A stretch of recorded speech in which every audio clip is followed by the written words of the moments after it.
Ukrainian forces unleash the full power of their long-range strike arsenal in a coordinated campaign to dismantle Russia's Pokrovsk offensive before they can reorganize and regroup, destroying one Russian base after another, as well as troop concentrations and supply routes.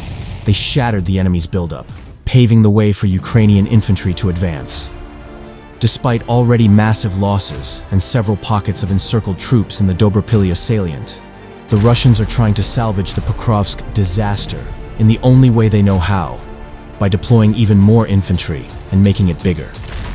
To break the final will of the Russian 51st Combined Arms Army, Ukrainian long-range strike units are going to work, combining the efforts of HIMARS, artillery, drones, and aviation to eliminate all reserves the Russians bring into the area.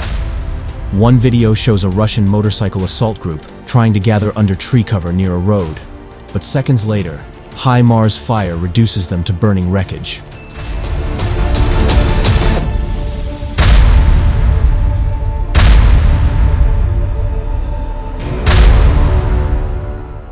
Another video shows Ukrainian fighter jets dropping 2 high-precision bombs, obliterating a building used both as a command post and a troop assembly area, killing everyone inside.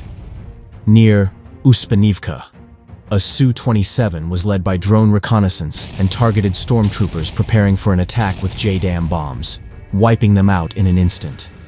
Further north in Udakna, another wave of JDAM strikes eliminated 2 Russian groups massing for a push. Another proof that Ukrainian aviation is relentlessly hunting Russian buildup sites. The desperate situation has forced Russians to push artillery forward much further, in hopes of disrupting Ukrainian logistics and reinforcements coming in. But this overextension has proven catastrophic yet again. South of Pokrovsk, a Ukrainian counter-battery strike destroyed a D-30 howitzer and its ammunition stockpile. 20 kilometers deeper, a BM-27 Oregon MLRS, trying to change positions, was tracked and obliterated by a Ukrainian drone strike. East of Pokrovsk, drone surveillance caught a truck delivering shells to an artillery position. A HIMARS rocket struck precisely as the ammunition was unloaded to maximize damage, causing a massive secondary detonation that annihilated the crew, the truck, and the artillery system.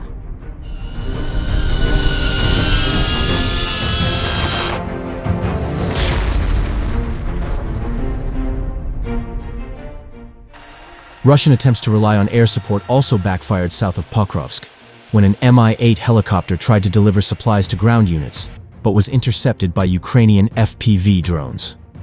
One drone slammed into the external fuel tank, engulfing the machine in midair.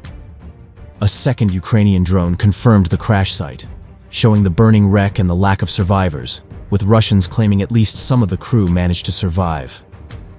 This marked the first confirmed case of an FPV drone striking a flying Russian helicopter, and it shows how desperate the situation for Russian logistics is becoming if they are ready to risk expensive helicopters to deliver supplies to the front. Russian logistics routes and attack paths are also systematically dismantled by the Ukrainian army. A MiG-29 strike with an AASM hammer bomb demolished a dam used by the Russians as a direct assault route. The blast destroyed the roadway, and water poured across the area, cutting off the southern approach to Myrolyubivka. With one strike, Ukraine not only halted a possible Russian advance, but reshaped the terrain to its defensive advantage, as the area now turns into a marshland river.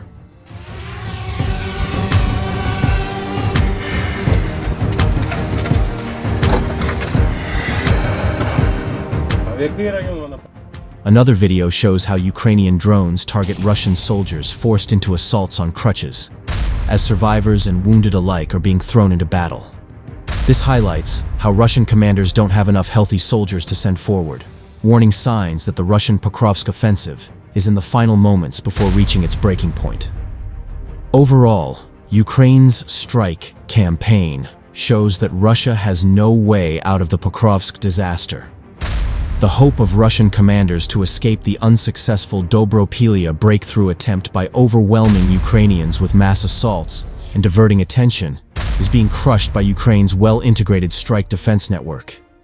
Every Russian movement, whether by infantry, artillery, or helicopters, is tracked, targeted, and destroyed before it can reach the battlefield effectively, as Pokrovsk's defenders deny Russia the chance to mount any proper offensive.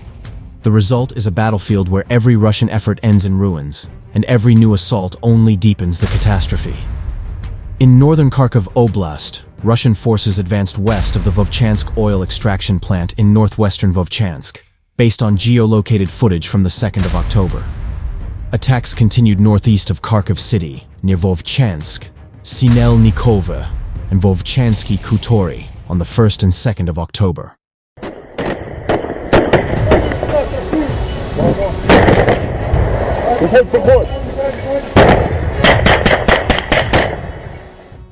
Ukrainian 2nd National Guard Corps spokesperson Volodymyr Detyarev revealed that Russian forces in northern Kharkiv Oblast typically only recover the bodies of Russian service members killed in action if the deceased service member held a rank above captain, or relatives of deceased service members pay the Russian military command.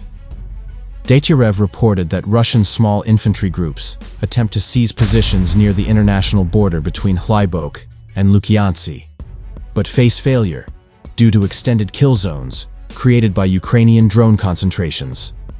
Ukrainian Northern Group of Forces spokesperson Vadim Misnik reported that poorly trained Russian infantrymen continue to conduct daily assaults in northern Kharkiv Oblast. According to Misnik, Russian forces' tasks are often as simple as seizing a single building or industrial zone to gain footholds or produce footage, exaggerating Russian advances. The fighting across multiple directions demonstrates sustained pressure along the Eastern Front, with Russian forces deploying substantial resources to the Lyman sector while maintaining operations in Kharkiv and Zaporizhia Oblasts. Drone operators from various Russian units, including the 40th Naval Infantry Brigade, 54th Motorized Rifle Regiment, and 98th Airborne Division, continue striking Ukrainian positions near Rusin Yar, Shcherbanivka, and Chasiv Yar.